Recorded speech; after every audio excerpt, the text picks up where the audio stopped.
For Okay. the king. Is there a baby being born here? No, it's just David's crown all over the place. Here, let me People can hear and see and hear us now. Oh, great. let me kiss your ring. Yeah, jeez. I'm pretty sure that the two of you, when you were Absurd King, started making rules and doing things. So I just wore sunglasses and Basically- belt. Realizing now I didn't make enough rules while I was king. I'm just following your precedent. Mm-hmm. Yeah, shit. I didn't make any rules when I was Absurd King, I don't think. Yeah, I'm saying. Remember that time I was Absurd King, you guys? I No. think the rule you made Dark when you were side. Absurd King was you couldn't get game overed. Still didn't win. Still got game over. Still probably the best August absurdity finale of the show. That was truly shocking. That was amazing. Was that the year David got hit by a car? I think so. Oh, God, I gotta find that clip. That's Uh, hilarious. That got us pulled for copyright. Yeah. Stone cold. So Guys, you can't show that. All right, who is ready to start the show? Yes. Hold on. Who's ready to start the show? I said, wait a goddamn minute. Not what I said. I merely said, hold on. So, to answer your question, no, I'm not ready to start the show. Wait a goddamn minute. Oh, man. Blah, blah, blah, blah. So weird to be having this on its own. What you having? Ginger beer. Oh, Because gin and ginger beer is one of my wife's go-to things, and there were 2 left in the fridge, and I don't think she's gonna have them anytime soon, so I'm gonna go ahead and have this tonight. you got ginger beer? Do you have vodka and lime and some ice? You can make a mule. No, I know. No, I do not. Dang. If I had anything to mix with it, I would have mixed it, but The Moscow Mule's one of my favorite drinks. They're so good. it's so good. So good. Mm.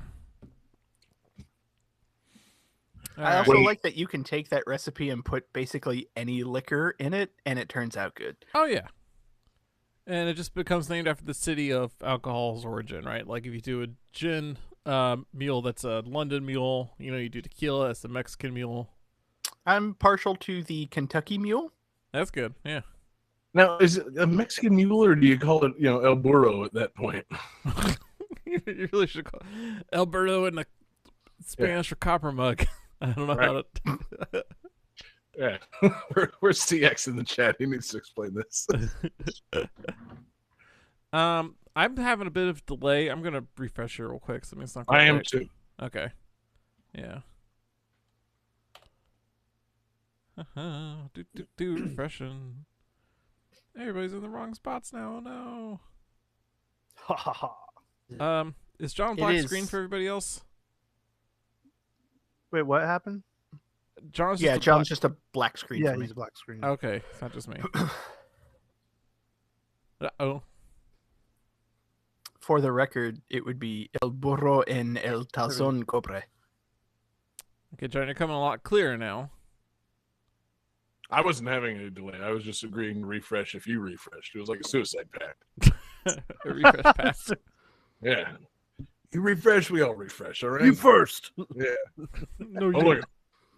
No, you. Oh, hang up. no. I saw Heaven's Gate. I know what's going to happen. All right, so who's ready to start the show? Yes. I am. Oh, yeah. All right, 5, 4, 3, 2, 1, go. Not hearing anything. Son of a bitch. All right, give me a second. Welcome to Game That Too. That's on me. That's on me. I gotta figure out. I gotta rewrite my soundboard program. Honestly, it's been a while. You do, man. Okay, here we go. Welcome to Game That Tune.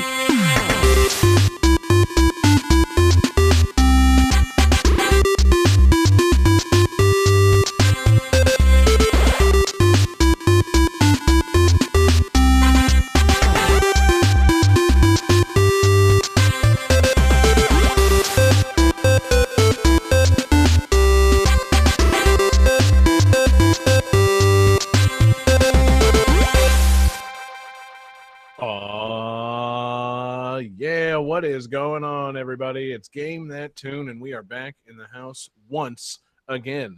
It's your boy, John Harrington here. We've got John Regan with us. Say hey. Hey. We got Jesse Moore. Say hey. Hey. And we've got the king of the show, the August Absurdity champion, David Fleming. Say hey. Hey. Hell yeah, guys. Welcome back. Game That Tune in the house for episode... Oh, I literally... I'm not kidding. A bug flew in my mouth. Oh my god. That's fucking crazy. It was like he got sucked into your mouth. Oh my god, how appropriate. Wow. Do you have anything to wash it down with? Like, Our sponsor this evening. Whew. That was so unexpected. Whew. would you say that sucked the wind out of you? No. No. Oh man, it's So we're up to a great start. episode 307 in the house. And my goodness, guys, what a sucky show this is going to be. If you're just joining us here on Game That Tune, what we do is listen to video game tunes. We've each got 3 songs from a game. We're going to try and guess each other's games based on the songs with a little bit of trivia. We goof off. We have a lot of fun. We swallow bugs. The winner at the end of the night picks the theme for the next episode and plays some bonus tunes. And our winner last week was the Suck King, Jesse Moore. And Jesse gets to explain the theme for tonight's episode. Tonight's episode is games that suck. And Yeah. not in a negative way. I mean a physical suction or some kind of black hole situation or, you know. Yes. I don't, I guess we should have looked it up. Is suction, is it a scientific property or are we just, what is, how do you define suction? What is, But like, a vacuum can suck things up. Suction cups would work. Maybe like when you suck on a straw, if you got like some kind of game where there's like straw sucking going on. I'm sure there's some adult games that have sucking involved. There's all sorts of different kind of sucking. yeah, some sort of game mechanic which draws one object towards another, possibly through the use of, O-shaped lips. I don't know. We'll just, we'll see how it goes. Still working this bug out of my throat. I Yeah. think they all involve a difference in air pressure, right? That's what creates a sucking effect. Is Thank you, Johnny. That's what I was looking for. We didn't really look up like does it have to involve a vacuum in order to suck? No. Any kind of suck, Well, I mean scientifically a vacuum. Like I'm not saying, I could create a vacuum. Oh, yeah, I see what you mean. Yeah, that kind of vacuum, Right, I was famous for that in high school. like if you think about it, you know how an airplane, when it's going through the air, as the air moves over the top of the wing, it moves faster than the air on the bottom, and that creates lift, or as I like to call it, reverse suck. Like, is the airplane being lifted in the air, or is it being sucked into the air? Exactly. I just want to ask, if suction is involved with air pressure, how much air is there in space with a black hole? There's none, but it's a singularity that pulls everything into it. Yeah. So but it kind you of just sucks assume everything into it. That existence kind of sucks, and therefore it's suction that is at the center of a black hole. It's one of the defining scientific characteristics of mere existence. Yeah, the succularity. Yeah, exactly.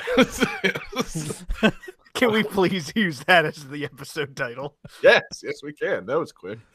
But yeah, so games with sucking. It's I think the episode's going to be great, quite frankly. I think that we've all chosen some great games that again, like kind of conversely going with the theme, the games they suck, the tunes, I'm hoping they don't suck. So we got to jump into it. We got 5 fantastic games. We got a great fan request, and Johnny, let's turn this thing on, man. Let's start the Suck-O-Matic computer or whatever we got. Game 1. Just the normal computer.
All right.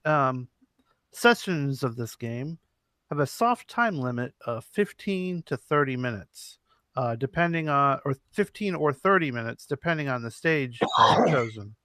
After the time limit, the stage is cleared of all enemies, and a final tremendously strong enemy named Death will spawn. One additional death will appear every consecutive minute thereafter to ensure the player's eventual demise.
All right.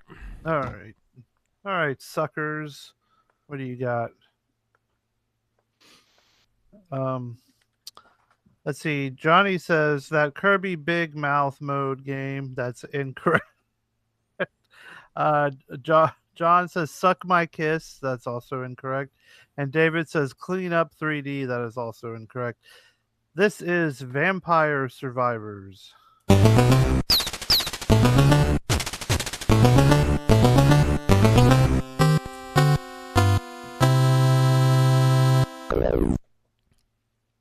Yes, Vampire Survivors, which I've been playing since it came to Game Pass, and this is I have to give a shout out to our newest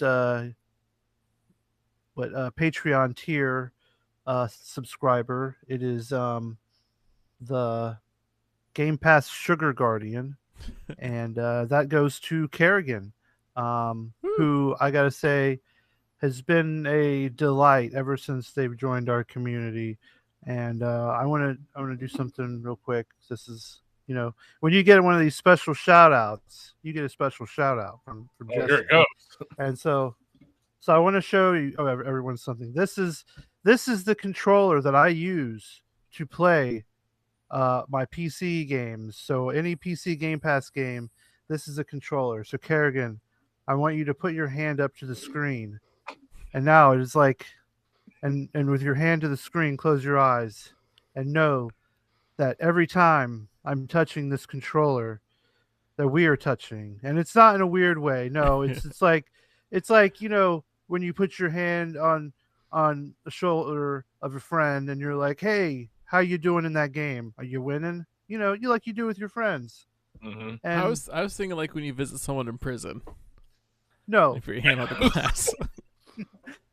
well, in this situation, yeah, this is that situation. But I just want you to know, expose your Kerrigan, breast to the glass. Kerrigan, thank you from the bottom of my heart. And You don't have to go that all out every time you thank them. Just no, I'm going to. That's the Jesse no, I promise. appreciate it. It's great. Yeah, that's why they pay the big bucks. Not just so Jesse gets to play Game Pass games, but so you can also flatter them on air. It's fantastic. Yeah. So this Vampire Survivors, then I'm assuming, Dude, this game's on Game Pass. yes, and it rules. This game is interchangeable currently with my game of the year right now. Like it's either like some days I'm like, yeah, it's probably still Elden Ring, but then some days I'm like, Vampire Survivors, man. This game is is part of a new genre that's popping up, which it doesn't really have a name, but myself and several others have decided to call them ass games because they are auto shooting survival games. So what this game is, you pick a character, and all you do with this character is move it around the map, like the area. Like there's enemies coming at you, and you're just moving. All the like weapons that are like firing off, they're all automatic. They all have special properties and stuff, and so every time you kill an enemy, they drop a crystal. After so many crystals you pick up, you level up. When you level up, you get a new ability or weapon or buff, and you can have like 6 different weapons and like 6 different buffs, and like every minute the game gets a little harder. More enemies get on the screen, and like I said, you're trying to get to the 30-minute mark and then have death kill you essentially. But there's all these like little secrets and stuff. Like once you start the game, you only have like one character you can play as, and there's this dude that has like a whip. Like all the sprites look like they're like vague ripoffs of Castlevania. Like like it's like someone was like, "Oh, let's use all these sprites, but just color them a little off," And so there's like cool like how you get the other characters. Sometimes you find them in the maps, and there'll be like a coffin, and so I guess you're trying to find Dracula. So when you find these coffins, oftentimes it'll be like, sorry, but your vampire is in another coffin, and because and but like you can get like this cool like combos of weapons, and there's just shit blowing up on the screen. Monsters are coming at you and dying. You've got Bibles flying around you, garlic, spraying people, the sickles flying and cutting people in half and stuff. Like it is like it can be like a very casual but intense game because it's like you're just moving around, like you're just dodging stuff, and like even when you kind of see it, you're like, that's your game of the year pick. But when you play it, dude, it's definitely like, I got to do that again. Like as soon as you die, you're like, I'm going again. And then you start unlocking new characters that do different stupid stuff. Like you got a dog that his main weapon is he shoots flowers out of his butt. Like I'm assuming it's just like, oh, he's just farting and flowers are coming out. And that's his ability. I mean, you can give him like all the other abilities too, but that's his, starting ability. And I like it. I'm going to be honest, Jesse. You had me at ass game. You lost me when you defined what an ass game was, but you got me back with dog farting flowers. Yeah, now I'm invested again. It's an ass game again. Yeah. There's a panda that shoots like cherry bombs. I'm trying to think. There's an old man that just smells like garlic, and garlic is one of my favorite abilities. Because it's just like a little circle around you, and then when the enemies get near it, it hurts them. And so I like to rock that, level up the Bibles because the Bibles are spinning around, and you just have this like big circle of like death that nothing can get through. It's delightful. Sounds good, man. Yeah, it's funny you said like, oh man, how could this be your game of the year once you like see what it is? Because you said, oh, it's it was Elden Ring or this, and this is on Game Pass, and this is up there with my game of the year. And then I look at what it is. I'm like, now wait a minute, are we comparing these two things?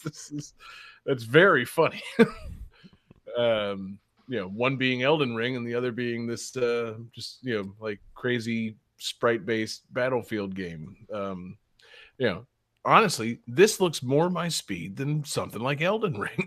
It's like so fun. It's like everyone's speed because it's like casual, but you can like really get into it. Like as you play, you earn gold that you keep after each run, and so like you can unlock like different like power ups. So like you already start off like doing like 5% extra damage, or you can use the gold to unlock new characters and stuff. Like there's a bunch of characters. It's really cool. And so the characters you play as, they are people that are surviving vampires, or they're vampires Yes. that have survived something. I think they're surviving vampires. Just trying to suss out the title here. You're being attacked by hordes of vampires. Yeah, there's like lots of like bats, and there's more than just vampires because there's different areas you can go into. Sure. But it gets really crazy. There's a lot of weird bonus stages. So many skeletons. This game probably has more skeletons I've seen on screen than any game ever. So if you like skeletons, this game is for you. No, I'm in favor of it. I'm a bone boy. I do want to ask, tying into the theme, where does sucking come up in this game about vampires? And I just answered my own question. Right. I mean, I am curious to know how a vampire sucking mechanic could be applied to a game of this like magnitude. Like, seems like there's not a lot of like one-on-one type situations. Yeah, do you actually suck any blood at any point?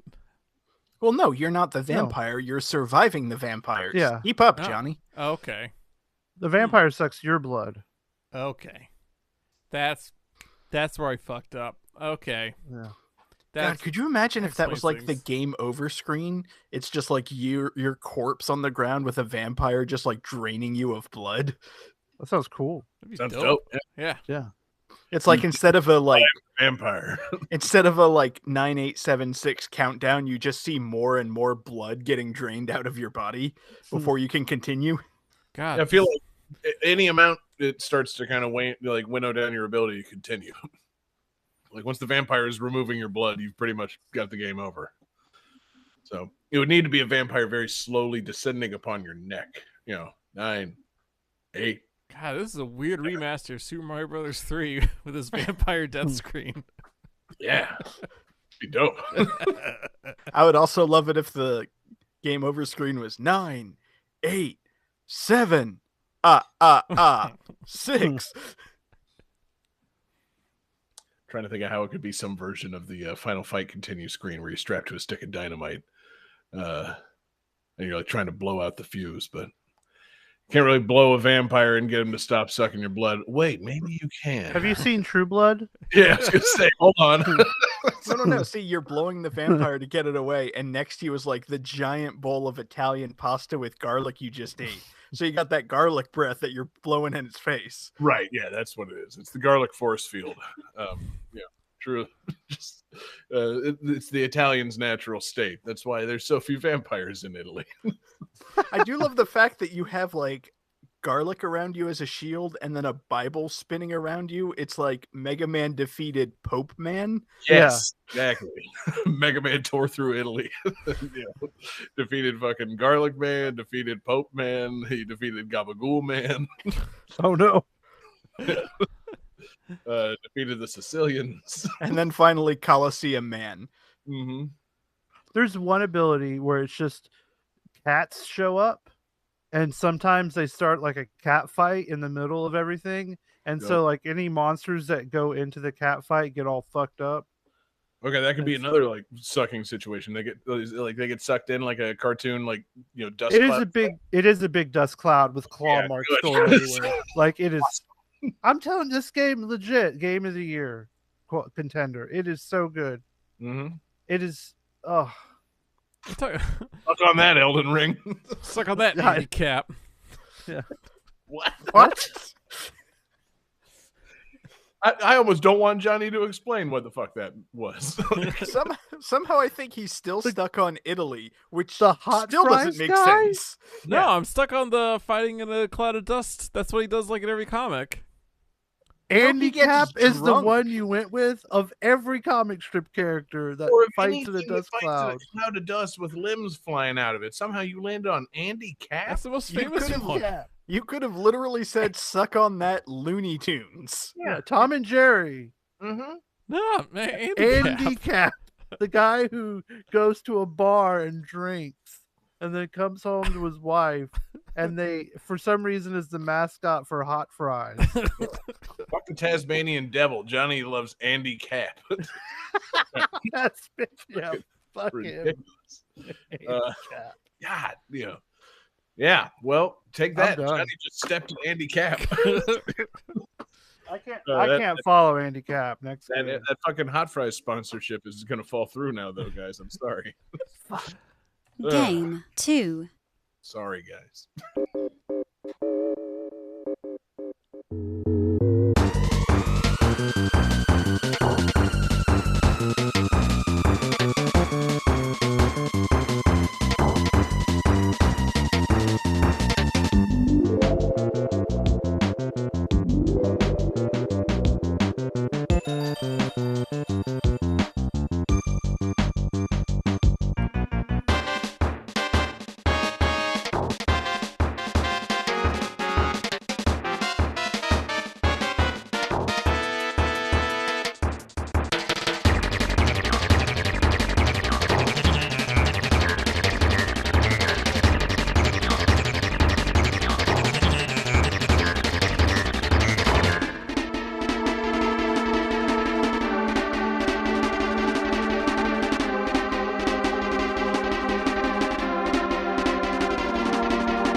Alright, guys, so this was the last Super Nintendo game published by Nintendo North America.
Alright.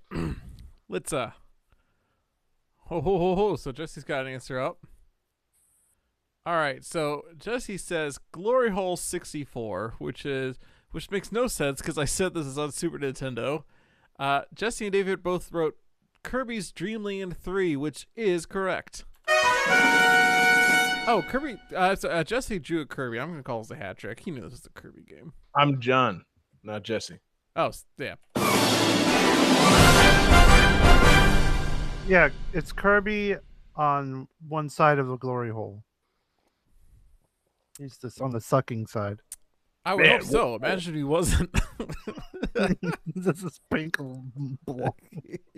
Yeah, I don't want to know how Kirby fits through a glory hole at all. Let's move on to the actual game itself, guys. Oh So yeah, this was a very late Super Nintendo game. This came out in 1997.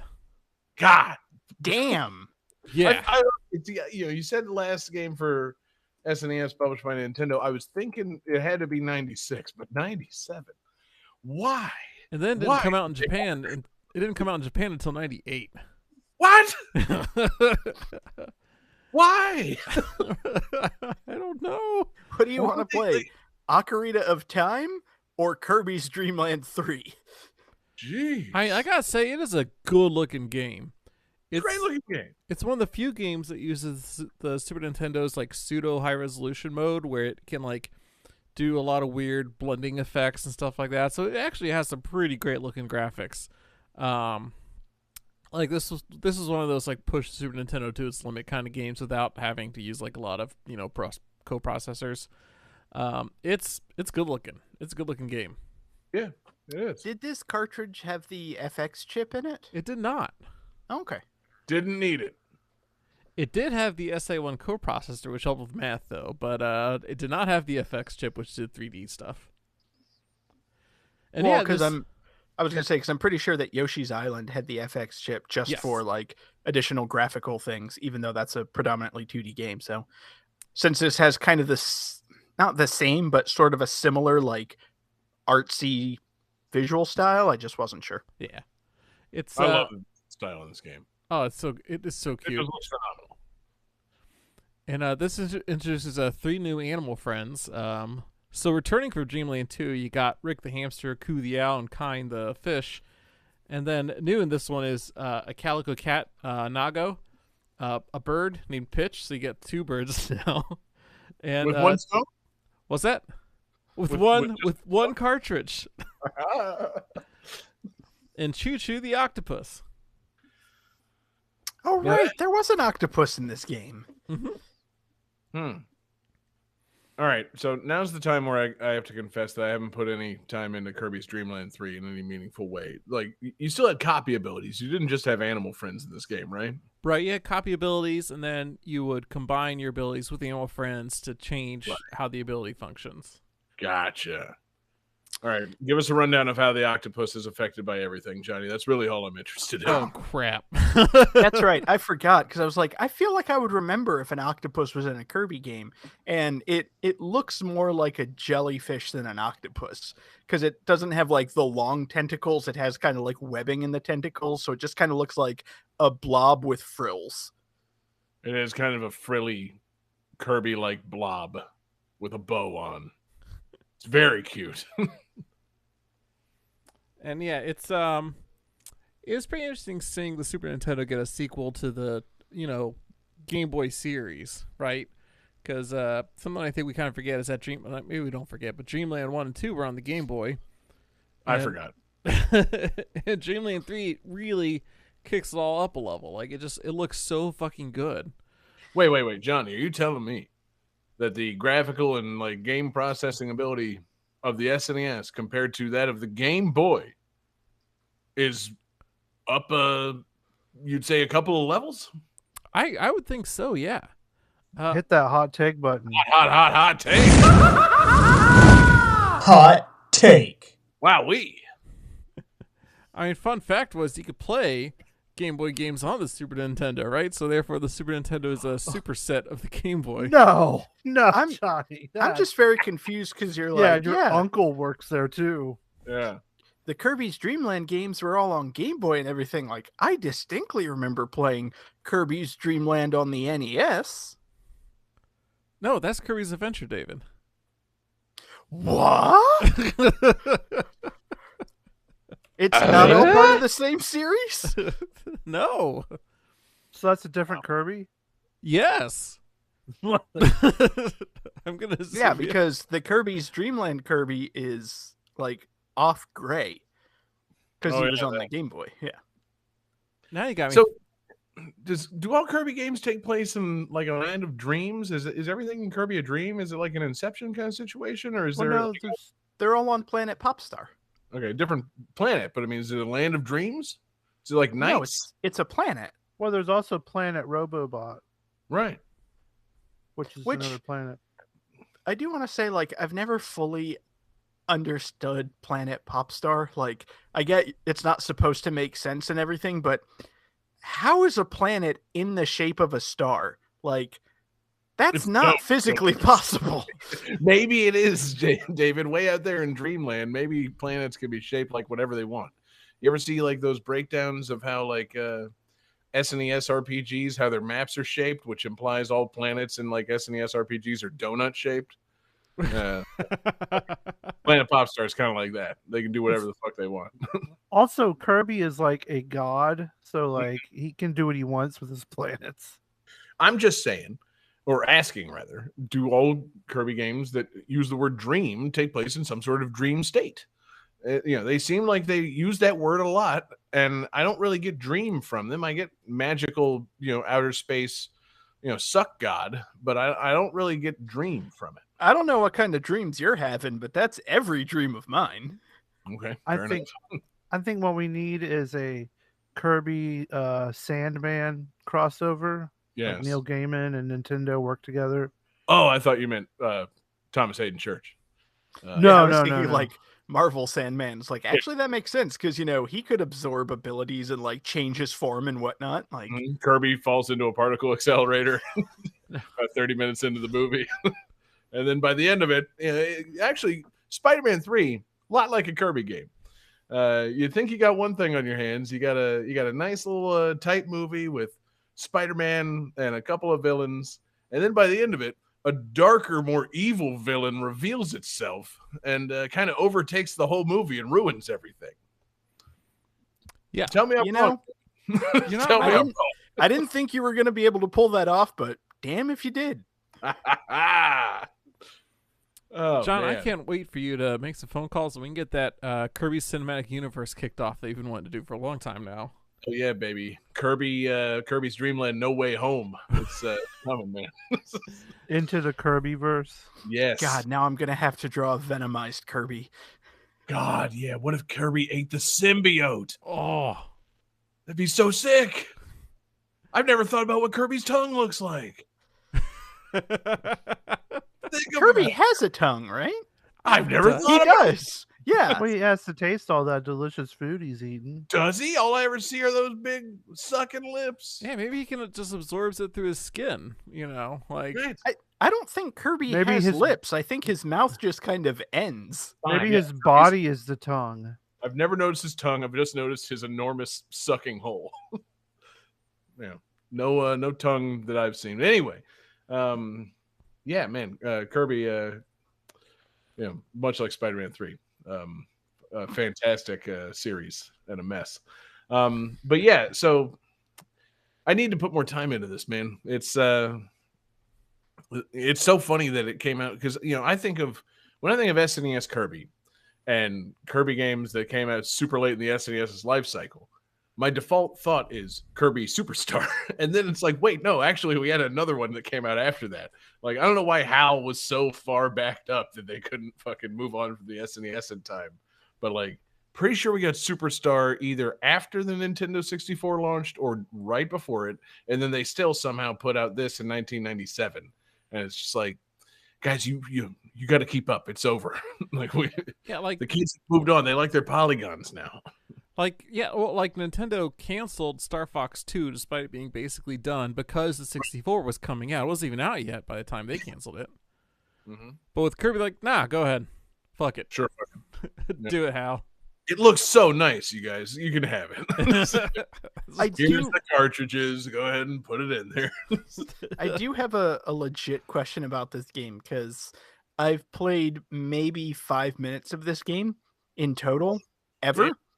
Does it play like a normal traditional Kirby game? Because Kirby it's like half and half. Sometimes he's got like regular run and suck and absorb games, and then sometimes he's on a golf course for some reason. Like, A drinking course. is this basically just like a Kirby game on SNES? Yeah, that's basically what it is. Damn, I really need to play this. David, you and me both, baby. Let's quit the show right now and go boot up our Switches. It's sitting there just waiting for us. Like, I don't really have an excuse to have not played it now. It's just sitting there waiting for me to play it. I don't know. Haven't gone for it. And I love Kirby games. I call myself a guy that likes Kirby. So it's really embarrassing. I realize when I say I'm a guy that likes Kirby, I like Kirby Superstar and Kirby's Adventure and Forgotten Land, right? oh yeah. And that's the thing. I think that's what renewed me calling myself a guy that loves Kirby. Is, man, Forgotten Land. It's so goddamn charming. That's such a good game. Because yeah, actually, if you asked me before that, I would have said like, I'm kind of mixed on Kirby because I kind of hate him in Smash Brothers. Like I love everything about him except I hate fighting against him in Smash Brothers. I feel like I don't like anybody that plays with him. Talking about you, Johnny. Yeah, no, I know. I use Kirby too. It was all thinly veiled at Johnny and Jesse. I hate y'all. That's what I'm trying to- Oh man. But yeah. So Johnny, what's your favorite of the animal companions? Oh, Rick the hamster. Really? Yeah, because I loved when in Kirby's Dream Land 2, when you got the parasol and got Rick, he actually the move turns into Rick holding the parasol and bouncing Kirby on top of it while like spinning the parasol like his little ball, and I just got a huge kick out of that. Word. And now, how much of it, like, give me like a percentage. How much of your love for Rick the hamster is tied up in him being a hamster versus his name being Rick? God, it's honestly 50-50. I really like It's both tough, of those right? things. Like, it's yeah. adorable in multiple ways. Because it's just, that's not a name you give a hamster. Rick? Like, is that short for something? Of course it is. Richard. Richard T. Hamster Esquire of the Planet Popstar. Okay. Just I had no desire to get a hamster before tonight, but now I absolutely have to go to the pet store, get a hamster, and name him Richard T. Hamster Esquire of Popstar. yeah, you do. Sorry if that just ends in heartbreak when you can't ride or use them as a companion in real life, Johnny. I thought you were going to say, I'm sorry if that ends in heartbreak when your wife takes a snake from work home and it just eats him. Right, I was going to say. I mean, between the I various figured your cats would eat them. that's all. There's also the cats all over the house. So Johnny's got an unfriendly environment to introduce a hamster.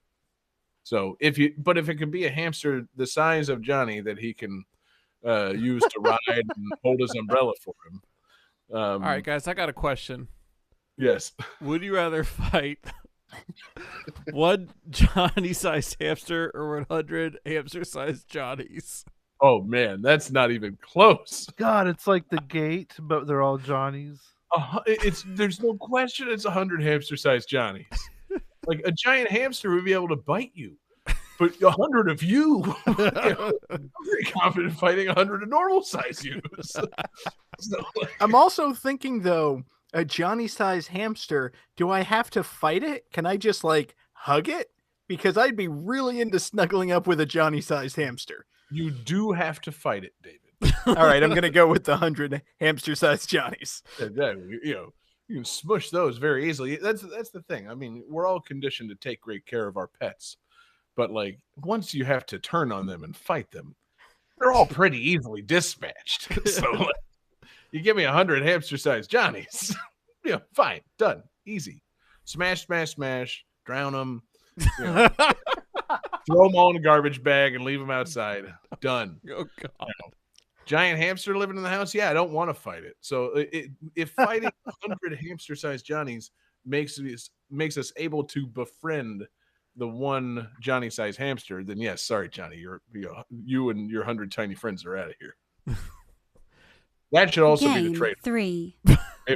Whichever one you choose to defeat, you get the other ones as part of your party going forward. That's the new part of the Would You Rather going forward, Johnny. Okay, then I might have to. I might have to change my answer because if I could have 100 hamster-sized Johnnies, I could just go all Pikmin and take something over.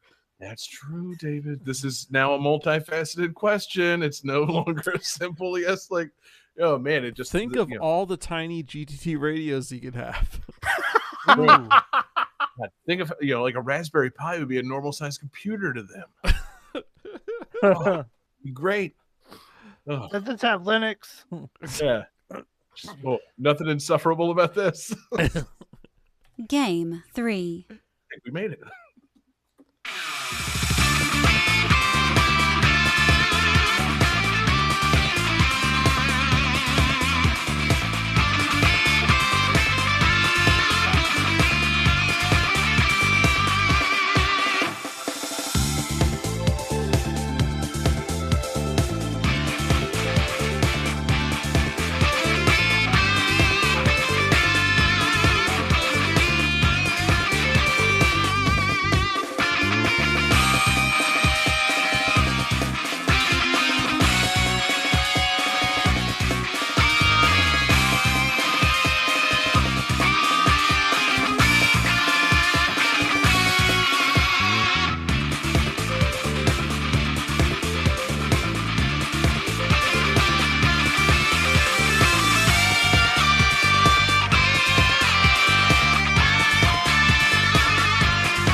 Johnny back? All right, cool.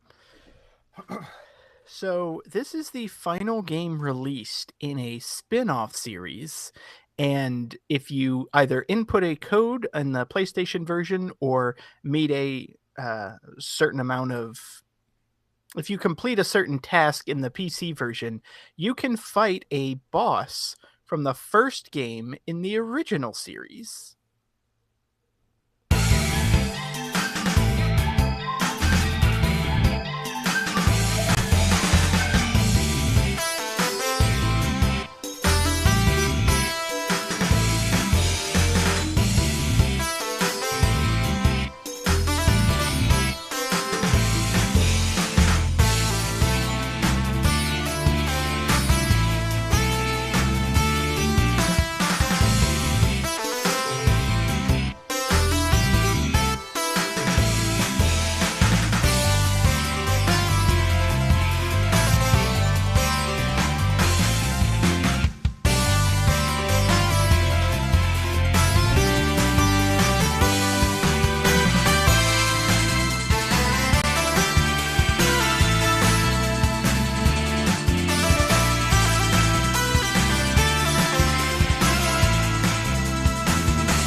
Oh, kitten.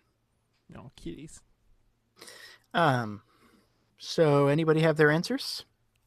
Do I ever? All right, so John and Johnny both say Mega Man X8. They are correct. Jesse has a drawing of his cat leaning over the table. I'm going to call that a hat trick. You are?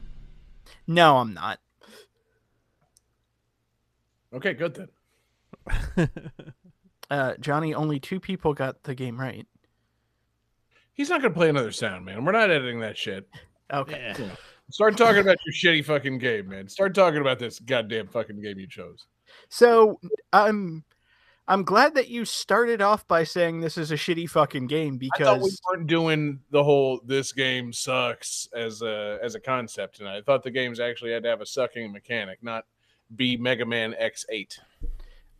Mega Man X8 doesn't suck. This game is actually pretty good. You're thinking of Mega Man X7. X7 is hot trash. X8 pretty fun actually because they kind of learn from their mistakes. Because X7 did the whole like, let's put things in 3D and kind of like free roam around levels, and it was awful. This game goes back to being straight 2D. Like That's good.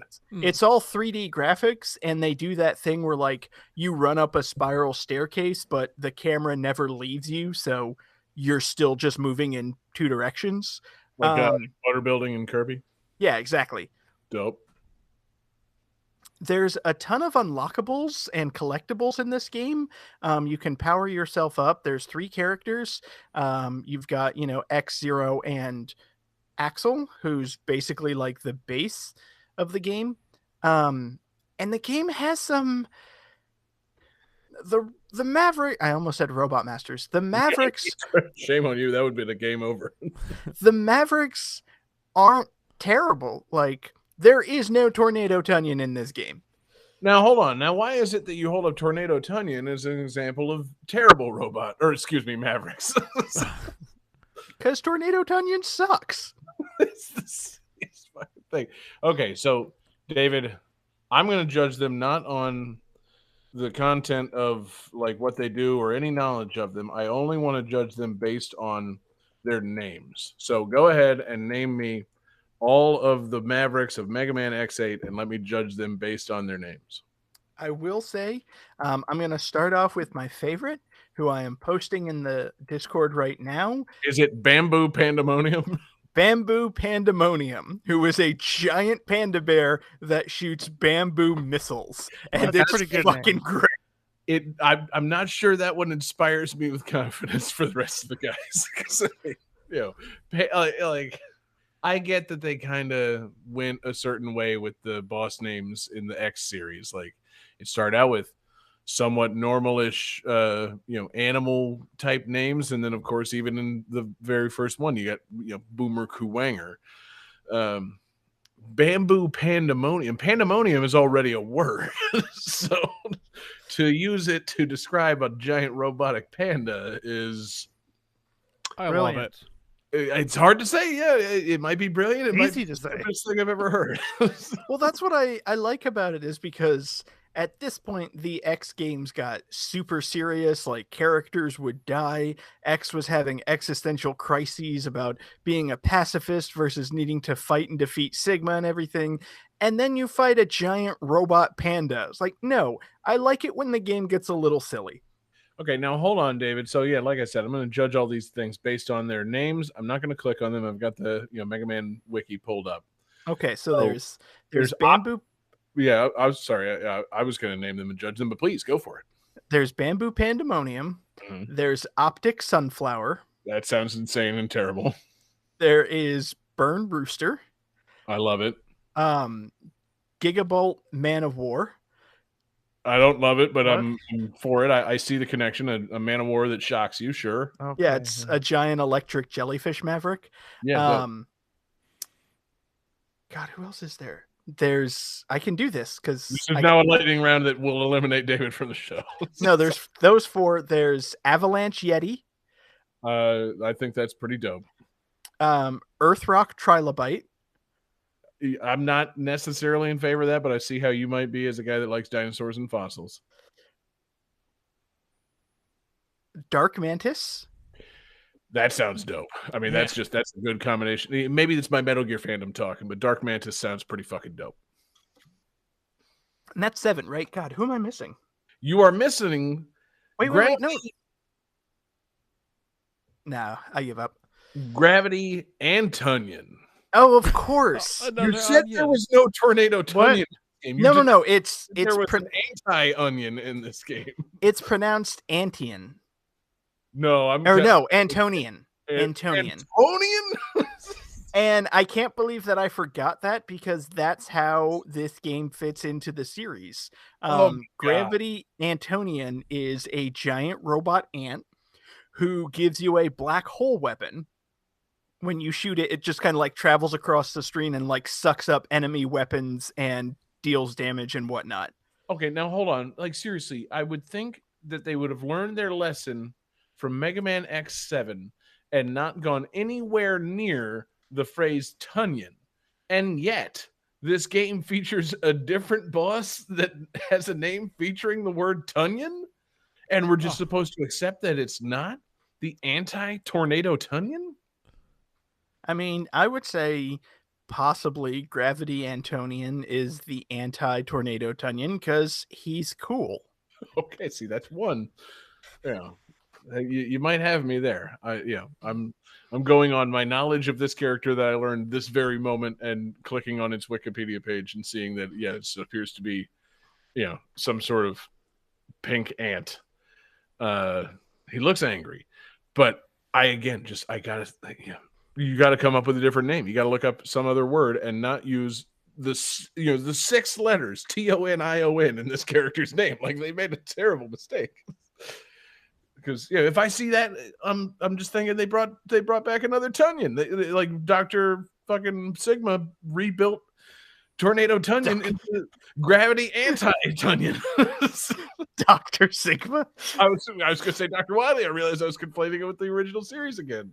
Fucking Sigma came back to life, and he rebuilt his greatest protege, Tornado Tunyon, into an ant, an anti-Tunyon. That fucking Sigma, he's you never know what you're gonna get from him. But no, if it's an ant that shoots black holes, that sounds pretty cool.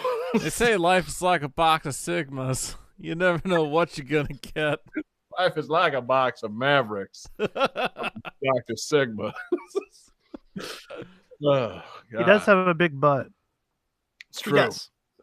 Wait, Sigma or the Antonion? The ant. The ant. Okay, I was going to say, I don't recall Sigma having a particularly large dumper, but we can talk about that for a while if you want. Now, who's the original Maverick you get to fight? Or, I'm sorry, no, original Robot Master, right? You says from the original series? So in Optic Sunflower stage, you go through all these like mini challenge rooms, and if you complete all of them perfectly, or if you just enter a code on the PS2 version, you fight Cutman, and it plays like the original like 8-bit music. The room, I hope somebody can post a screenshot while I'm talking, but the room is like the 8-bit version but in 3D.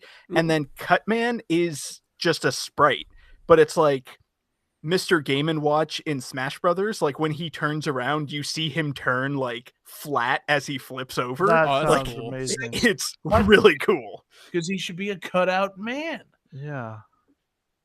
That is dope. It almost redeems this other guy, Optic Sunflower. I was so focused on the black hole ant onion that I didn't realize that you were fighting a robot sunflower. And I'm not sure this works for me either, man.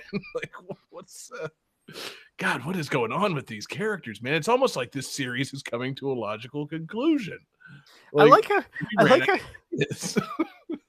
like how you're sitting here saying it's like, let's go back to Optic Sunflower. I didn't know he was a sunflower. Like, reread his name. I'm just saying, like, literally like, I'm trying to think of it. How many other, I would have to do a little bit of a research thing for like Mavericks that are based, like, so I mostly think of them as animals. So Mavericks based on either plants or like other things that don't necessarily like move. You've got Wire Sponge from X2. You've got Split Mushroom from X4. You've got I can't remember what he's called in the Japanese version, but Axel the Red, the Rose from X5. Yeah, so, like it's been done. Yeah, I know. It's just I find those things to be the most silly things in the game. And yeah, a giant sunflower that makes you fight Cutman. That's pretty goddamn silly. That's so cool. It is. One really of my cool, kid though. knows. And it's great too, because like as you move into that room, like you come out to a section, you get power-ups after beating the challenge, and as you walk to the door, like the Mega Man 1 boss music starts to play, and then you teleport in and fight Cutman. I love the idea of like Mega Man X9 taking place in the produce section of a grocery store. It's a really good idea, man. God, they should bring it back, man. Get Dear Wayful, Capcom. give them a fucking list of vegetables and tell them to make bosses out of them. Magnavolt Banana. Exactly. Thunderstrike Eggplant. Oh, I was going to say Poisonous Peregrine, or however you say eggplant, that other word for it. Peregrine? Yeah. No, you're thinking of the Falcon.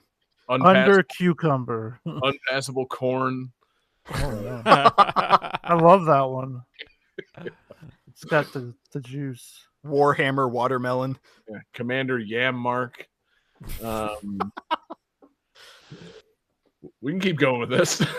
Lieutenant Leak. Yeah. Pulse Pineapple.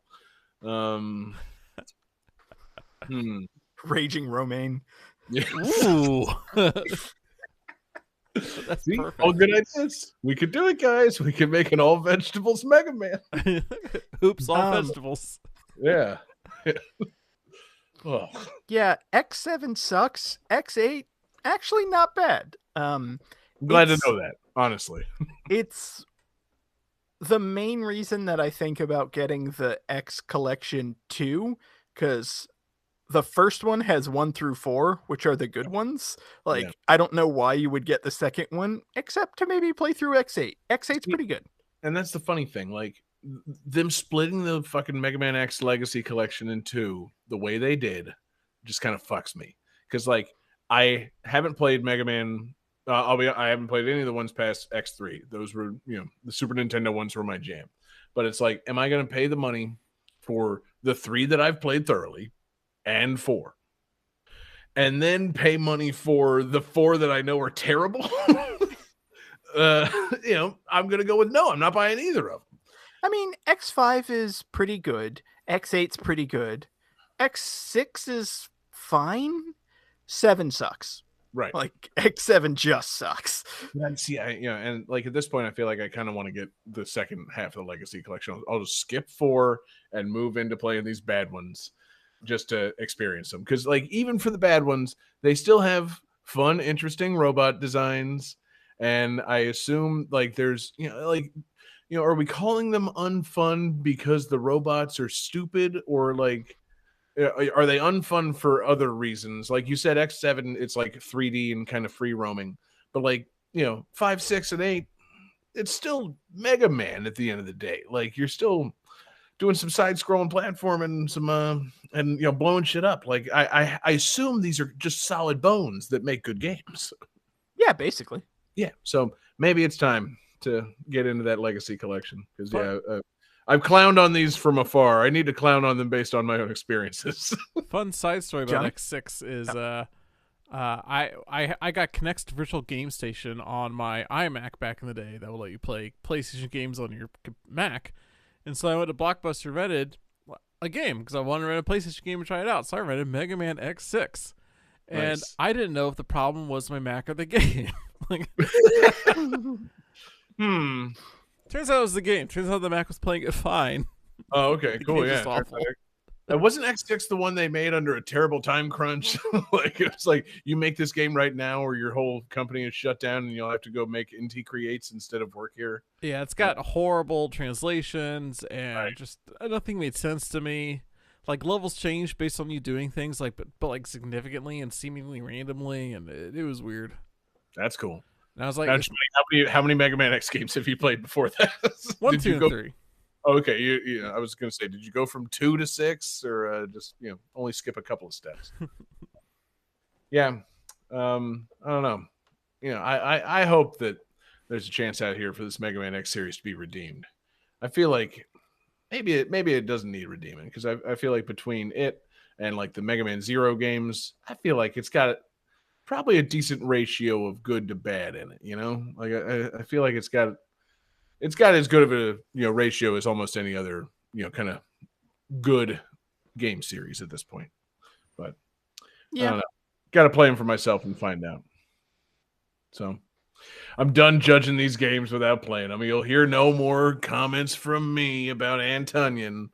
I'm sorry that I ever went that way, guys. It's in my nature to see a robotic onion character and fucking laugh about it. I'm sorry. It's just, that's how I was raised, to ridicule these fucking games.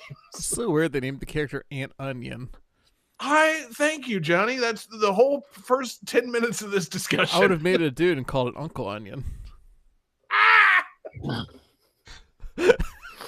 Game 4.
All right. After each death, whether the cause is the sun going supernova or through misadventure like drowning, falling, exposure to space vacuum, Space! the player respawns and awakens back on their home planet at the start of the time loop.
All right. What do you suckers got? Johnny says Mumford and Sons the game. Incorrect. And David and John have the correct answers with Outer Wilds. That's right. This is Outer Wilds, our fan request from Sparty Cat in the Discord. They mentioned this, and I was like, yeah, that game does have good music. It should be on the radio, and it has lots of black holes you can fall in that kill you instantly. And Everything you need for this theme. yeah. So this game is interesting. When it came out, like people went fucking bananas over it. And I had tried it, and for whatever reason it just didn't click with me. And I just really didn't think much of it anymore.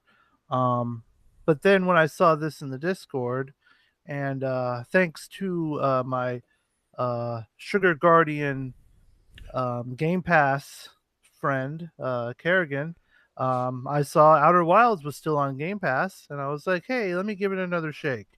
And I'm glad to report that I'm getting into it more. It's a very interesting game.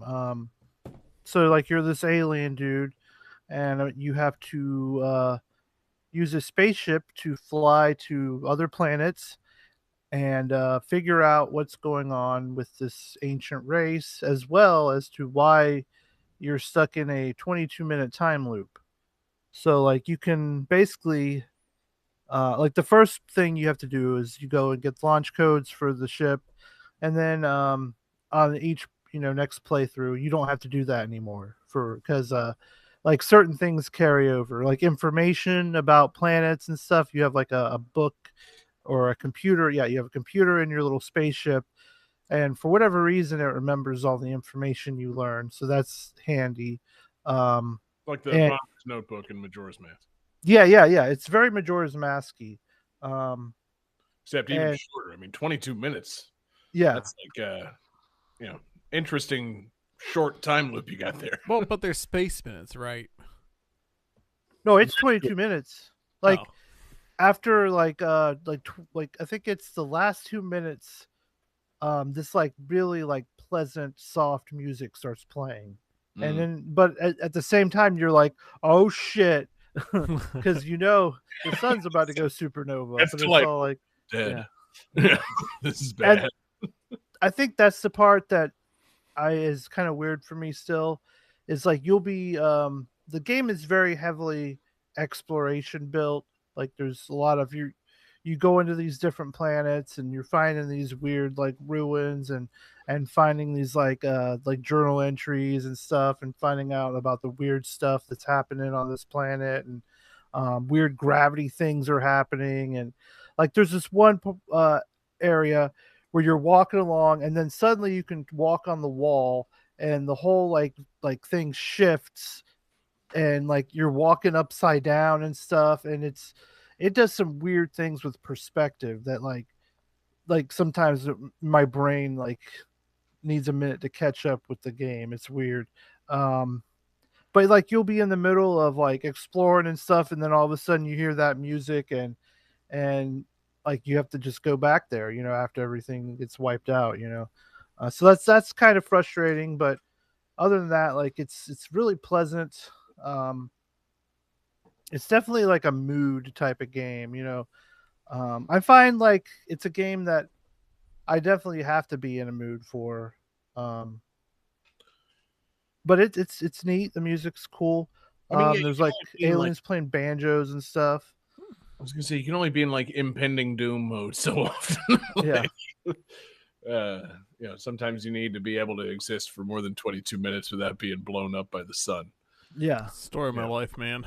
I'm saying, story of all our lives, baby. Sometimes you just need to, need a game that doesn't blow you up after 20 minutes. The ship flies a little weird. You got to get used to flying the ship, because the first time I played the game, I flew right into the sun. And, so that was not 22 minutes. Also, like you'll just be like walking, and I found this. I didn't know it was a teleportation pad, and it just teleported me to another planet. And so, like, no, that'd be fucked up. It is cool though when you're on like a planet and you hear the music, and then you can see like the other planets in the distance getting fucked up by the sun, and then you see like the sun get right into you, and then it turns into the little time loopy thing, and it shows like a little backwards replay of all the shit you did, which is kind of cool. Yeah. Like it's a very like cool like vibing game with like there's a cool mystery. And it's not like the mysteries are like crammed down your throat with like there is stuff to read, but it's not like it's a lot of it is like seeing stuff or going to weird places or it's a lot of visual and it's open too, but it doesn't bog you down. It's interesting. I figure It's like go wherever you want, and if you make a mistake, you replay it again in 20 minutes. Yeah. I was going to say it's like a show don't tell game. Yeah. But it's a pretty neat game. And again, we haven't used this on the show before. We used Outer Worlds. That was my came question. out. See, they came out in similar time frame, which made it was real weird. And they're very, very like the only similarity they're both space games. And the name Outer WDS. Yeah. Because I was like, nothing that you're saying sounds like the game that I thought you were going to be describing. I thought you were going to be describing like a outer space game that's like Space Fallout. No, we already did that. Yeah, exactly.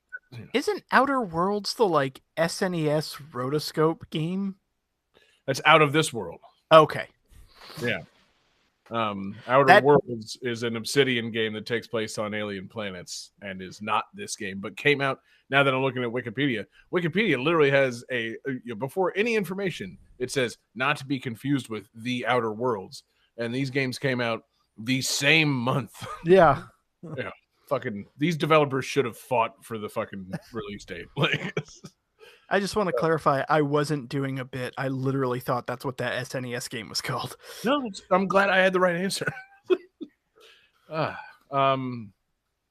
yeah, no, this game looks delightful, man. Looks completely different than The Outer Worlds, and I mean, apart from the whole supernova extinction level event thing. It looks like just kind of a chill kind of space vibe, like explore and try and put some things together. And I'm into it, and I love weird gravity occurrences. Yeah, there's lots of that. That's fun. I have dreams about things like that all the time, man. And also, I gotta emphasis. You do have this thingy. I forget what it's called, but it's basically a telescope, but for sound. A telephone, stethoscope. No. Well, not a stethoscope, like for like, because you don't call like a space telescope or a space sound telescope a stethoscope, do you? Yeah. Directional microphone. Maybe, but anyways, you have this thing that can detect sound from far away, and so like you just like wave it up into space, and then you're like, oh, I hear someone playing a banjo, and so you fly off and go into this planet and find this like alien dude playing a banjo and a campfire and talking about how exploring is real fun and it's like real cool, just like a neat vibe. Like it's like, oh, I want to spend the rest of the time in this game just hanging out with Banjo Guy. Yeah, does he know we only have like 16 minutes? Yeah, I'm kind of thinking I kick it with this guy and listen to him play banjo. That sounds good. I like it. I like that, I like the directional microphone thing as like a way to kind of maybe just nudge you into going and checking out one more thing. Like, you can look all over the solar system. If you hear a distant banjo, maybe check it out. I don't know. Maybe it moves the plot. Maybe it doesn't. Point is, go look. You can definitely damage your ship, in which you have to get out and fix it. So that's fun, especially if I hit something or in space. It was orbiting this planet, and so like I thought I landed on it, but I didn't, and so I got out of the ship, and so then I was like floating in space, and I had used my little like jetpack to get close to the ship again, and so I had to fix my thrusters and stuff, and then I got back in the ship. So like, there's like some really cool like space moment stuff, like it's a good chill game, good sci-fi game, good exploration game. Like it does tick off a lot of boxes. And time loops were really big back a couple years ago too. Like every game had a time loop. Fucking Loop Hero, Death Loop, this game, you know. Right. Remember there was that virtual it was a VR sequel to Groundhog Day. Did you guys ever hear about that game? No. You play as Bill Murray's son, and like you go back to the Groundhog Day place, and it happens to him because he's like, Groundhog Day is stupid, and my dad was a drunk, and blah blah blah. And they're like, oh well, now you have to have Groundhog Day so you can learn to be a better person. And of course I don't have a VR rig, so I didn't play it. Also, that sounds like trash. Yeah, no, that sounds fucking terrible. Yeah, that doesn't sound like it was sanctioned or licensed in any way. Surely not. I know Bill Murray wasn't involved. Surprise. You know, was Cody Murray involved? That's the real question. Like, fucking Bill Murray's dipshit son trying to cash out on that Groundhog Day fame. You know, the only thing that could redeem that is there a VR romance with 1992 Andy McDowell? Because if so, count me in, baby. If only.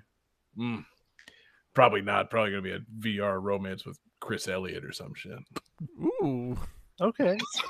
I mean, Johnny's inner Schitt's Creek fan. Yeah.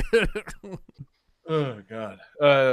Man, yeah. Guys, Outer Wilds. Sounds great. Great request. Cool. Jesse, shout out the request one more time. Sparty Cat. Sparty Cat.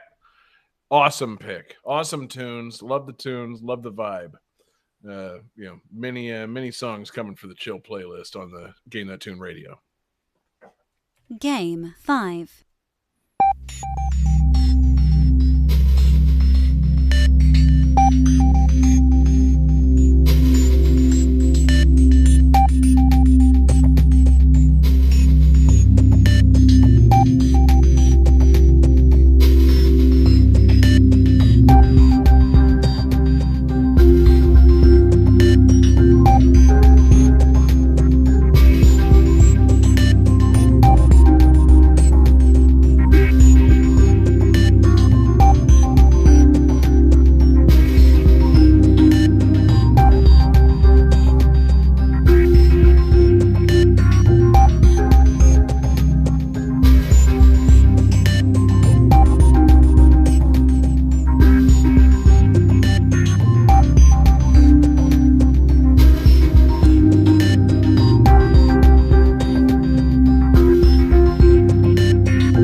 All right, guys.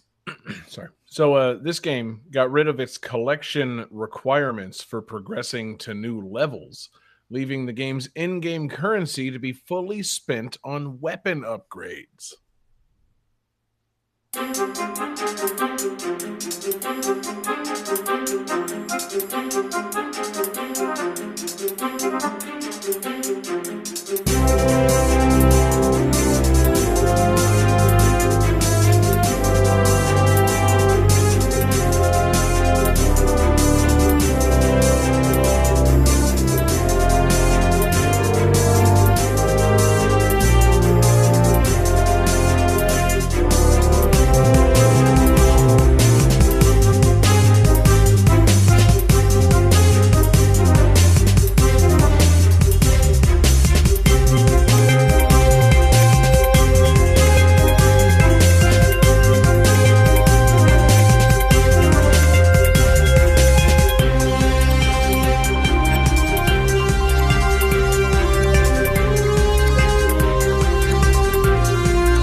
All right, guys, how you feeling? Feeling pretty good. Yeah. Good.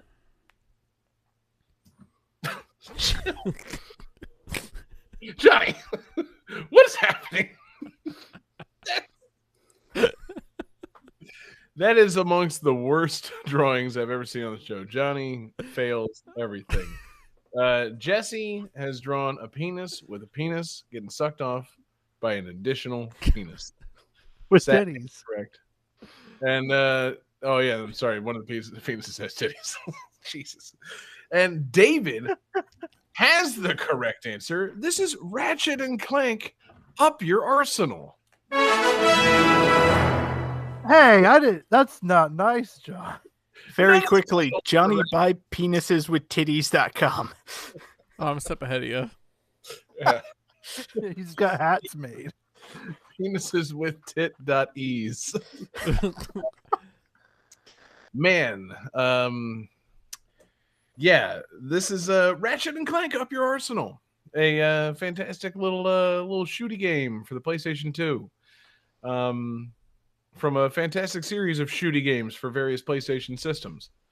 How do we feel about Ratchet and Clank? How do we feel about titles with? Is it double entendre, or is it innuendo, or is it just crass calling these games the things that they've been called? I don't know. It's not really double entendre. I guess it kind of is. Like, I'm trying to remember what the other subtitles were. All right, let's Because do. I remember this let's- one being an lightning round. innuendo. I But was gonna say we can call it a lightning round if you want. Let's just go through the fucking games and see which of these we feel like are double entendres or innuendo in some way. So you got Ratchet and Clank. You got Ratchet and Clank Going Commando. So no Oh. pants or no underwear. okay. The game in which you play with no underwear on. You got Ratchet and Clank Up Your Arsenal. It's a butt joke. It's a butt joke. You got the fourth game in the series, Ratchet Deadlocked. Is that Is that a No. sex move I don't know about? See, that's what I'm wondering. If it's if it's supposed to be called like ratchet finger cuffs or something. Oh my god! Or if that it was sounds ratchet better. cock locked. Right, exactly. Cock blocked. Oh man, And then you got Ratchet and Clank Size Matters. that's That's Uh, iffy. I And feel then you get into that some of makes me feel inferior.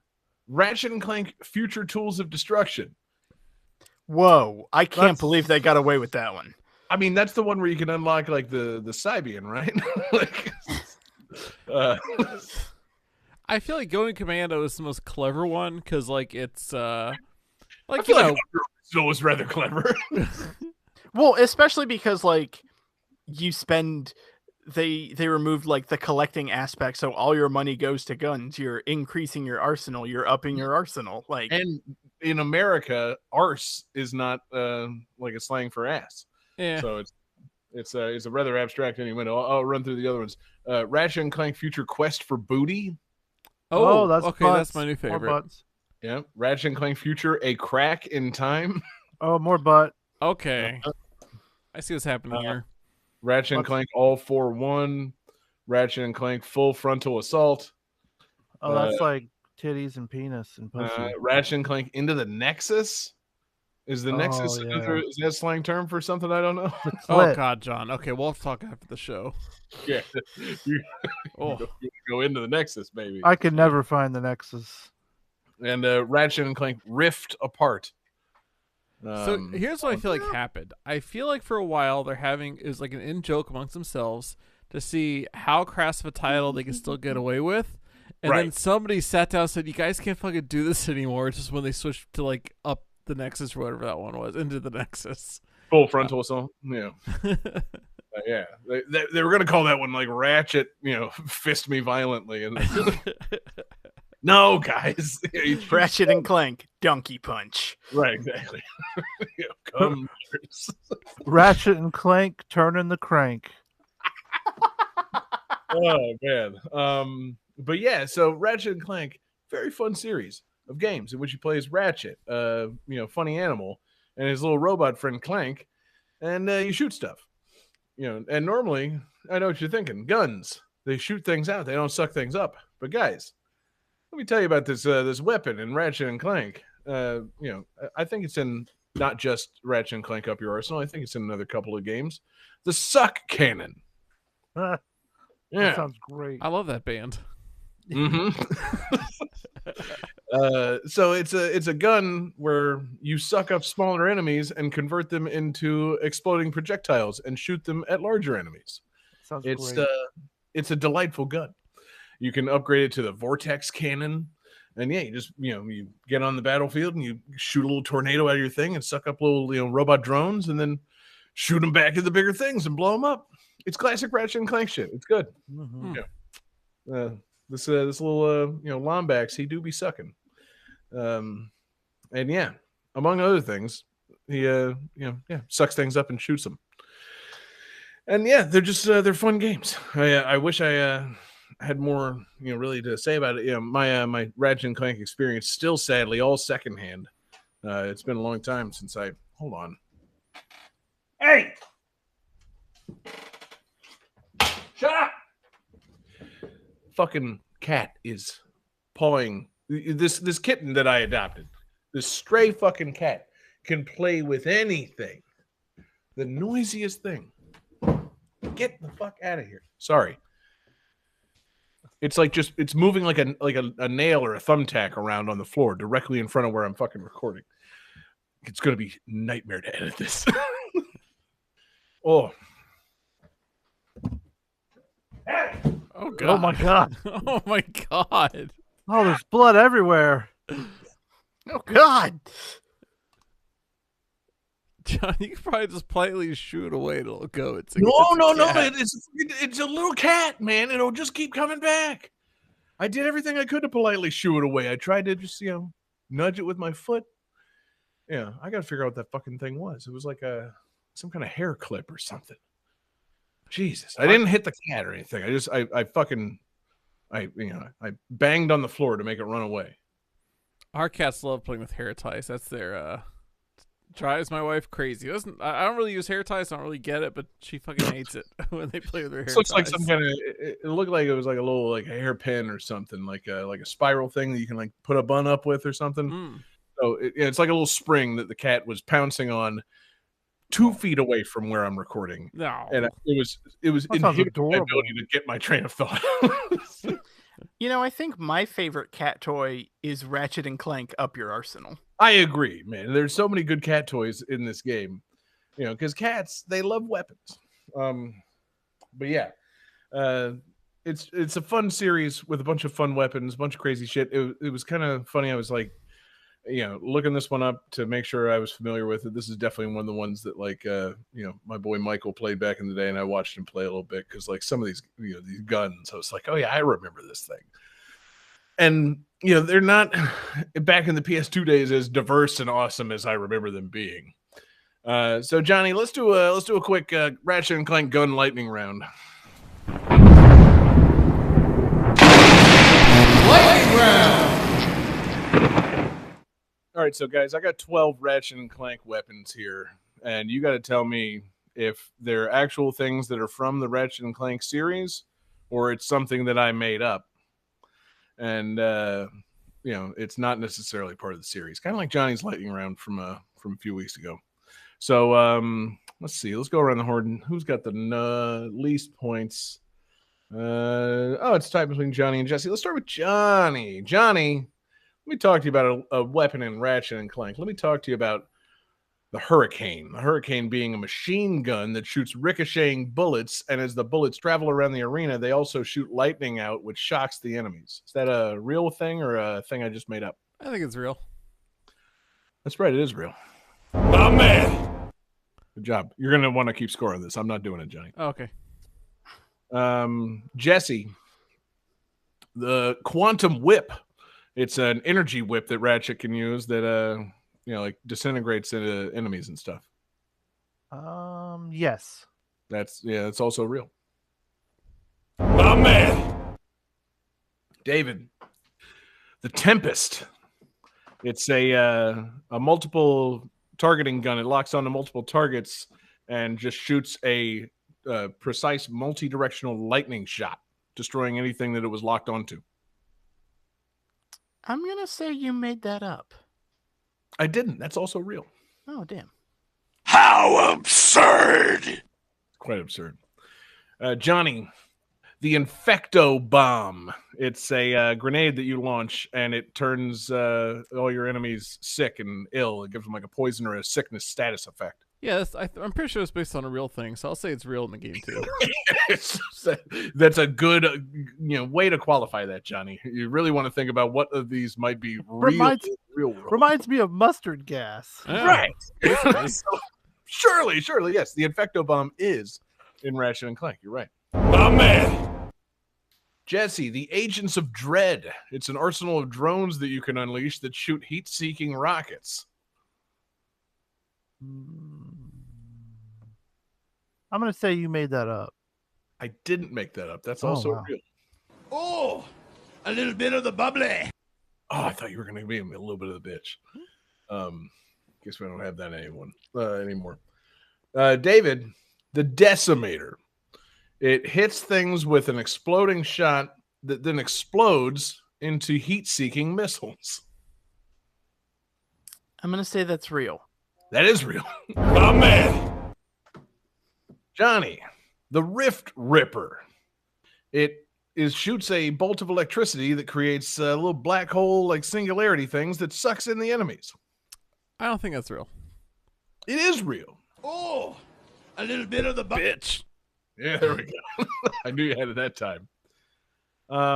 Man, I should have planned this better so this one landed on David. I want to get David's opinion on this. But Jesse, the Quack-O Blitzer, it's a laser cannon that transforms your enemies into ducks that then fuck up the other enemies. That sounds like a... I think it is real. Yes, that is actually a thing in Ratchet and Clank. That's not something I made up based on our previous discussions of ducks and how they fuck things up. My man.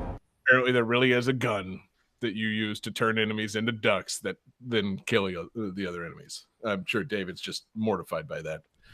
Horrified. Yeah, David, the Rhinocerator. It's a one-shot disintegration cannon that kills all enemies within a certain radius that may or may not have anything to do with rhinoceroses. I'm going to say that's real. It is real.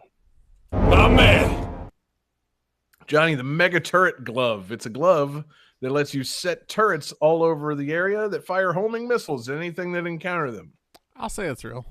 It is real. My man. Jesse, the liquid nitrogen gun. It shoots a stream of liquid nitrogen. It can be modified to include an acid cannon that melts them after they're frozen. That sounds real. It is real. My man. Got the fucking thing the cat was messing with. And finally, David, the heavy bouncer. It shoots a large mine that explodes into smaller mines, which then also explode. That sounds like it's real. It is real. You're right. My man. Yeah, I think it's called an ICBM. Sure, but for the purposes of Ratchet and Clank, it's a gun that shoots a mine, like a mine you would see underwater, like it would blow up a submarine, that then explodes into smaller exploding mines. Yeah, all those were real. In case you didn't pick up on it, I meant it when I said it was like Johnny's lightning round from a few weeks ago. If I could trick you into thinking these weren't from Ratchet and Clank, then I've done my job. But no, everything I just described was actually in the game. And yeah, kind of love it. You suck things up with the suck cannon and shoot them at things, or you could shoot them with the Rift Ripper and suck them into little black holes. It's not heavy on the suck, but it's got enough sucking that I'm satisfied with it. Hey, fuck you. Oh, Why? oops. I didn't mean to hit that. What the fuck, man? I'm satisfied with the amount of suck in this. Hey, fuck you. It needs more suck. Yeah. I'm surprised there hasn't been a Ratchet and Clank game that makes some kind of reference towards sucking. Like Ratchet and Clank, welcome to the suck. Welcome to the suck. Yeah, it should be a thing. Yeah, I'm sure there's some double entendre there that I'm not aware of that we've been avoiding this whole episode. But yeah, the Ratchet and Clank games, they're great, man. And it's too bad. Like I really want to play these, and obviously, I've had ample time over the past 18 years or so to play them, and it sucks now because I'm just like, man, I don't want to bust out my PlayStation 3 and pop in my Ratchet and Clank HD collection, but at the same time, kind of do. I don't know if my PlayStation 3 even still works, but getting ready for the show tonight, I was like, man, it's like way past time for me to have played some of these and had some good times with them. Because, it's just, shooting shit with silly weapons. That just doesn't get old, baby. Yep. I kind of love it. Kind of love that it's, going on to be a series. It feels like the kind of series that would have died in like 2006 or so. But I'm impressed with Ratchet's staying power. I'm glad that it's still a thing. I hope that as it's going on, the weapons have just gotten sillier and sillier. Yeah, I don't know. I got a lot of catching up to do on this series. Just, so much fun, silly shit that I've slightly missed out on. And I don't want to say ignored, but it's just like the strange thing of like buying something for one console and then kind of setting it aside and then moving on to another console or two, and suddenly you've got this game and it's for a console you don't feel like fucking busting out because maybe it's enormous and it came out in 2006 or so and takes up too much space on your current shelf. For all the shit everybody like to give the Wii U, it still fits inside my current entertainment center. PlayStation 3 has no place. It's like the size of a fucking large binder. It's like it doesn't belong in this shelf anymore. There's something to be said for making consoles that, I don't know, like, Nintendo kind of got it right. Small consoles that are easily added back into a shelf and plugged in, as opposed to giant briefcases that contain Sony parts and Xbox things. Oh, it's a George Foreman girl that also plays games. That's what I'm saying. Like, yeah, it just doesn't fit there. I'm intrigued to buy that Xbox, the one that's shaped like a fucking air purifier. Like that one I can kind of hide. and people won't realize it's Yeah, like, they're like box like things. Like if Yes. you wanted to, you could stack things on them. They're useful. While the PlayStation looks like a freaking, they're weird. They got some weird they're a shape bit problems. monstrous. Yeah, like I want to get the fucking the new Xbox because people be looking at my entertainment setup. They'd be like, "Is that a diaper genie you've got sitting in your fucking thing? Like, or is that the thing where you scoop your cat litter into that and it bags it up real easy for you?" No, that's my Xbox. I know, it's just so sleek. You didn't even think that perhaps it would be there. Yeah, as opposed to the PlayStation, where like what's the it's not a minimalist maximalist kind of thing, but like, why is it that PlayStation can never go for a simple, sleek design? Like, Yeah, it's What's gonna the have too many name curves. guide Sony to make consoles look fucking stupid and huge and just unwieldy. Because man, they've been abiding by it for a long time. But anyway, yeah, that's my little rant against having to plug my PlayStation 3 back in to play Ratchet and Clank. Would really love to do it. Simply, I need to put on my back brace and go hoist the thing out of my storage room and see if it fucking fits on my entertainment center currently. I don't know that it does. But I like the Ratchet. idea that you put on your entertainment center just crushes under the weight of it. Somehow it smushes all my other electronics. Yeah, just man, fucking! I knew I shouldn't have got that press sand entertainment center that came out. You could use the you could use your PS3 as a tortilla press. Next time you make tortillas, baby. But yeah, Ratchet and Clank games fun. PlayStation systems ugly. I got a Calculating computer, go. I'd say that's it. Yeah. Calculating computer activated. Computers. Beeps. George Lucas slamming his dick in Scoring complete. This game's winner is David Fleming. Mm-hmm. It sure is, David. Great job on that lightning round. Congratulations on this win that I have presented to you, my liege, by doing a lightning round for some reason that disqualifies me from winning the game. Good game, David. I also like, great yourself. job on that lightning round. I'm pretty sure I'm the only one who got something wrong. It's okay. Doesn't matter. Point is, you scored points. It set you apart from me. You easily thwarted these other dick obsessed weirdos. hey, But me, you got to I'm not worry. weird. I'm always in that rearview mirror, baby. Are we not calling Johnny weird anymore? Is that a new part of the show?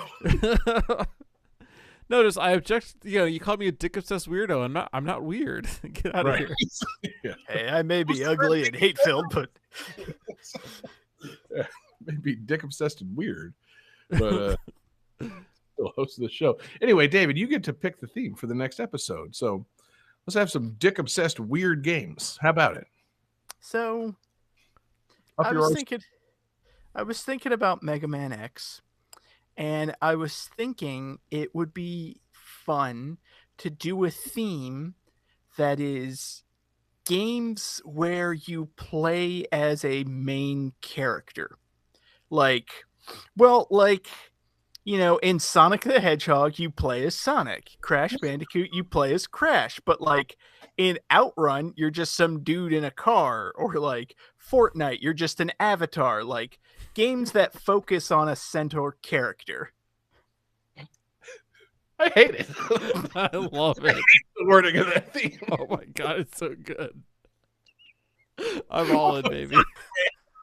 So, like, I guess title characters. Yeah.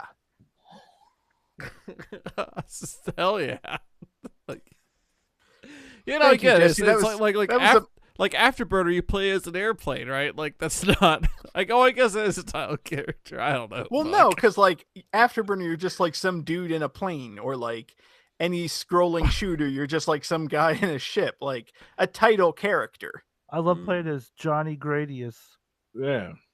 That, as far as I know, anything that you get to control is named after the game. But okay, yeah. So titular characters. David really going with that Ratchet and Clank theme idea that I had there. I like it. No, you don't. You don't have to lie. It's okay. It's okay, man. It started to make sense once we talked out a little bit, but yeah, games in which you play as a main character really threw me for a loop. Well, like in Donkey Kong, you don't play Donkey Kong. Exactly. Like, so that's disqualified. I get it. I would argue that Mario is the main character of Donkey Kong. Nope. It's Jumpman. Fool. Yeah, cool. So titular playable titular character. So like, okay, so like Donkey Kong Country counts, right? Yeah. Not if he plays Diddy. Okay. That's true. But... Who chooses to play as Diddy though? Me. Yeah. He He's does fast. he does the cartwheel thing too. Yeah. Where you can like roll off and keep going and then jump midair. Like, it's a dope move. Mm-hmm. I'm not sure if he has any other advantages over Donkey Kong because Donkey Kong can kill the larger enemies, but Diddy's dope. Yeah. Okay, David, I don't want to hear it. A lot of times when I start off a game of Donkey Kong Country, I would switch characters immediately and go with Diddy Kong. I don't want to hear, any of your back talk. But we'll save it all for next episode when I bring a game in which you don't play as the titular character just to fuck everything up. I like it. It's a great theme, David. You nailed it. I feel like you're not being sincere right now. No, please, David. There's nothing to read from this, protracted, outroduction at all. I'm just, I'm trying to process this amazing theme, and just get myself in gear to thank everybody for watching tonight. The more you talk, the worse it gets. I know exactly. I just need to, it's better than round. I need to have my own little wrap it up sign, start doing the fucking outro. Thank you everybody so much for being here with us. Thanks to everybody watching live with us. We're live every Wednesday night. We're on Twitch, we're on YouTube, we're on Facebook. Search for Game That Tune. Thank you to everybody checking out our podcast. We're in your podcast devices on Tuesday mornings. Check out GameThatTune.com or anywhere you get your podcasts. We appreciate you guys listening. Thank you to everybody checking out Patreon, patreon.com/GameThatTune. It's the home for our awesome exclusives. We've got so many awesome exclusives. We've got mixtapes. We've got Game That Tune gems. We've got our upcoming movie commentary on The Last Samurai. We've got so much going on at patreon.com/GameThatTune. And you help us keep the lights on at our 24/7 video game music live stream at radio.gamethattune.com, gtt.rocks, the home for video game music on the internet, where you cannot make a playlist featuring more than 34,000 songs. We learned that this week, but we encourage you guys to show up and try and push that limit. I want to thank our absurd fans on Patreon: Lance Revere, Damian Beckles, Bradford Stevens, Daniel Perky, Taylor Y, Sam L, Grimmery, Phoenix Tier 2121, Unsaddled Zebra, Akadar, and the Kerrigan, a fantastic group of patrons that we have at patreon.com/GameThatTune. Jesse took the request this week, and it came from Sparty Cat from the Discord. Yes, Sparty Cat with the fantastic request. They made their request via our Discord server. That's the best place to do it. But you can also hit us up, GameThatTune.club, our fantastic social media server. You can hit us up, GameThatTune@gmail.com. That's the places to make your requests. We love interacting with you guys, so find us in Discord at GameThatTune Club. Don't bother emailing us. Nobody uses email anymore. But yeah, great show, guys. Fantastic tunes. Fantastic show. And David, you've got the bonus tunes taking us home, and I want to know what you've got. So, still carrying on with the Mega Man X theme, this is The Warrior Through Time by Repliforce, which is a band that combined 4 or 5 different Zero themes into one song. Okay. Sounds great. Love it. Peace out, everybody. Well, nope. All right. Someone wrong there. Okay, give me a second. Oh, jeez. Yeah. What happened? It sounded like 4 songs combined into one. Right? Well, no, it's like a medley. That was, it was all there in that 2 seconds. Let's see here. That might be on me. Yeah, let's see. Yeah, David, you use some YouTube MP3 program that just it just downloads the AAC audio and renames it MP3, and most shit Cool. doesn't care about that, but Just my hum shit it. does. Hold on. So it didn't convert it. Okay. No, I got I it. thought I Just had hum it. I got it. Flats. I just gotta copy it into a new MP4 file, and we'll be good. Well, 'cause the thing was, like, I tried to get it from the band, but I couldn't find the band's website anymore because they were from, like, the early 2000s, and I think they disbanded. Okay, let's try this. Here we go. There we go.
Vampire Survivors is copyright 2021 Luca Galante.